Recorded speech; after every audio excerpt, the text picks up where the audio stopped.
Mga kabayan, mananagot sa Korte Suprema ang mga kongresman na nagpakontem kay SMNI host sa Jeffrey Celis o Ka-Eric at ang kanyang kasamahan na si Dr. Loren Badoy.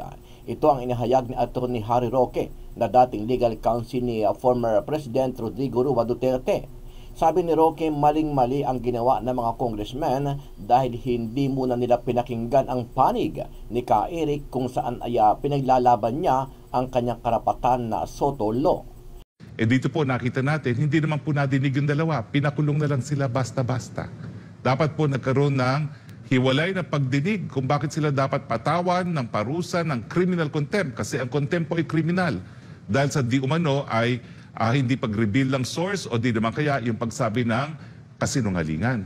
Dagdag pa ni Roque na may bagong desisyon ang Korte Suprema na dapat ay pakinggan muna ang panig na mga ikinokontempt bago magpataw ng kaparusahan. Maakba po yung desisyon ng Korte Suprema, yung pinakabagong desisyon ng Korte Suprema na kinakailangan pakinggan muna bago magpataw ng parusa na kriminal dahil ang contempt po, dahil ikaw nga po ay mawawalan ng kalayaan, no? Kinakailangan dinggin muna ang side ng mga kinokontempt. Ano ang masasabi mo dito, kabayan, sa ginawang paghahain ng apela ng kampo nila Ka-Eric at Loren Badoy dito sa Korte Suprema? Pakikinggan kaya sila at may posibilidad kaya na maparusahan din ang mga congressman o mananaig pa rin ang desisyon ng Kamara? Sama-sama nating panoorin ang buong video at pakicomment nyo po ang inyong mga reaksyon at sariling opinyon.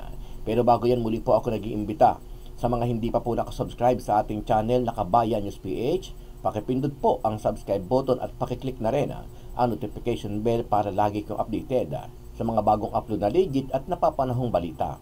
Maraming pong salamat. Dito po nakita natin, hindi naman po nadinig yung dalawa. Pinakulong na lang sila basta-basta. Dapat po nagkaroon ng hiwalay na pagdinig kung bakit sila dapat patawan ng parusa ng criminal contempt. Kasi ang contempt po ay criminal. Dahil sa di umano ay hindi pag-reveal ng source o di naman kaya yung pagsabi ng kasinungalingan.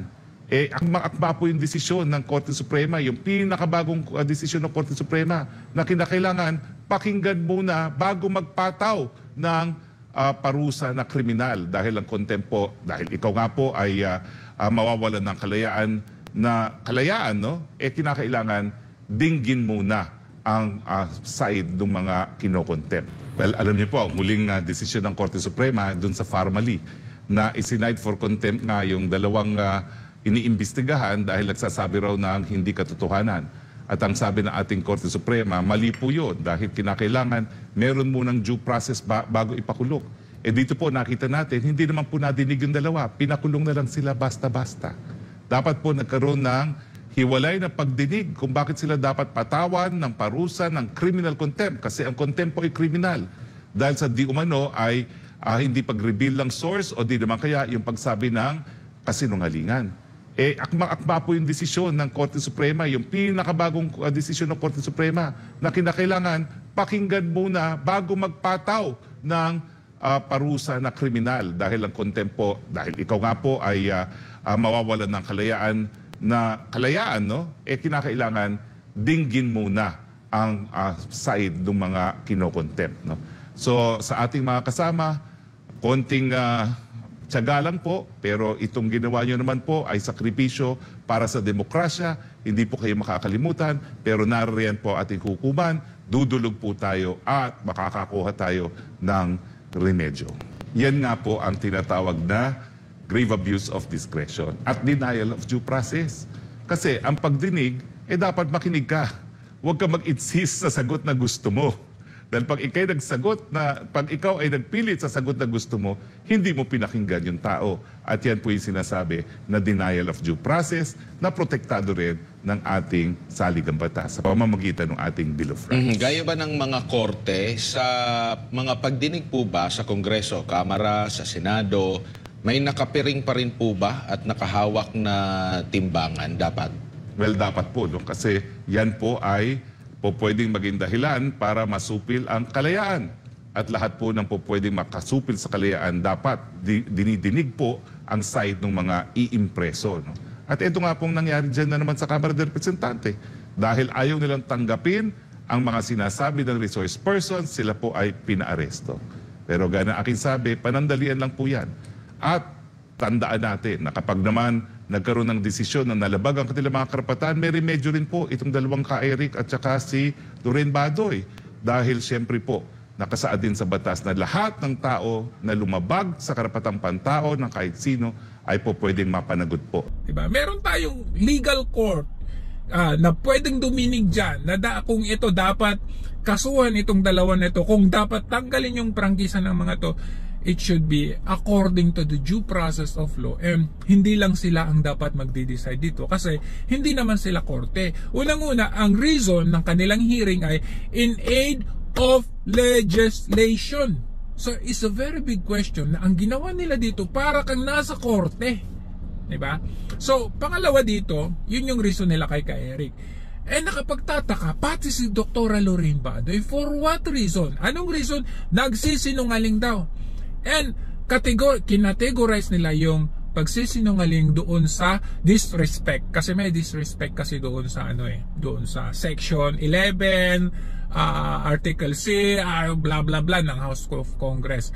So any resource person disrespectful could be cited in contempt. So dahil daw nagsisinungaling itong si Loren Badoy, cite in contempt. So nakita ninyo kung paano nila, kahit alam mo yun, hindi ito pinakamabigat na ground para i-cite in contempt, para i-detain itong mga kawawang, pobreng mga mamamayan at mamamahayag na ito, ay nagawa pa rin nila. Hindi na ako magtataka kasi nagawa nila ito sa isang congressman, okay? How much more doon sa mamamahayag, diba? So hindi ito malayo na pwedeng magawa sa any common tao na mahihirap na tao. Kung nagawa man nila ito sa isang kilalang tao, magagawa nila sa atin ito. So dito, nag-umpisa na yung awayang Romualdez at Duterte sa likod ng mga weaponized congressmen. Para silang naging soldier nitong si Tambaluslos. Kasi hindi siya mismo yung humaharap, no? Kasi syempre siya yung nabatikos, pero hindi siya yung humaharap talaga. But with these honorables, honorable congressman, andyan na sila nakapwesto, parang mga barko sa South China Sea na nakapwesto na sila na ibuli yung mga gusto nilang ibuli. So nakapwesto na sila, meron silang mga kanya-kanyang mga katungkulan, meron silang kanya-kanyang misyon. Ito yung magtatanong, ito yung sasagot.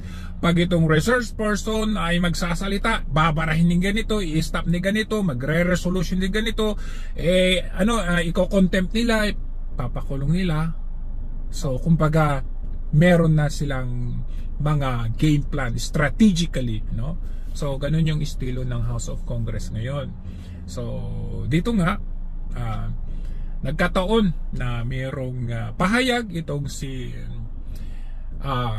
ka-Eric, ng SMNI, kung saan binanggit niya doon na 1.8 billion ang travel expenses nitong si Martin Tambaluslos Romualdez ng 2023. And pinasigundahan din naman ni Dr. Loren Badoy, but ibang issue naman din yon. So pinatawag itong dalawang to, Actually, hindi nga sila yung pinatawag, yung mga abogado and the others, but not the two of them initially, So ang reason ng hearing na yun, ang agenda ng hearing na yun ay franchise. So kung titingnan natin, ano kaya yung kinalaman ng prangkisa doon sa actions ng dalawang mga mamamahayag ng SMNI? Kung titingnan nga naman natin, bakit parang ang layo, But these honorables, the minions, the soldiers of Tambaluslos, the Tambaluslos Army, tawagin na lang natin Tambaluslos Army, The army of Tambaluslos, they are ready for war, prepared for battle. Andyan na sila in the name of legality, in the name of searching for truth. Sabi nga nila, pagdinig ito sa prangkisa ng SMNI kahit malayo. Okay, so nakita natin yung sequence of events. Pinatawag yung mga abogado, din bigla ang pinatawag itong dalawa. dinikdik yung dalawa at hanggang sa dumating sa contempt, no? Kinontempt yung si Ka Eric sa reason na hindi niya pwedeng i-disclose kung sino yung source niya doon sa 1.8 billion pesos na yun. And of course sinasite ni Ka Eric yung Soto Law, no? Yung Soto Law, kung saan ang ibig sabihin nun is any mamamahayag, anchorman o any na nasa mass media ay may karapatang hindi i-disclose kung sino yung kanilang source, kasi just to protect the integrity of the source and of course the working relationship, the harmonious relationship between the media and the source. So kaya nga ginawa yun eh. Ang nakapagtataka nga doon is alam na alam ng mga kongreso ito ang batas na ito, kasi dumaan sa kanila. Dumaan sa House of Congress, dumaan sa Senado hanggang sa pinirmahan ng Pangulo at ginawang batas. So, yun yung nakapagtataka bakit nila kine-question at ginawa na nila itong parang korte yung House of Congress. Paano? Kasi sila na mismo ang nag-set ng parameters na ay hindi ito pwedeng gamitin dito. Parang ganon. Instead na meron naman tayong Korte Suprema.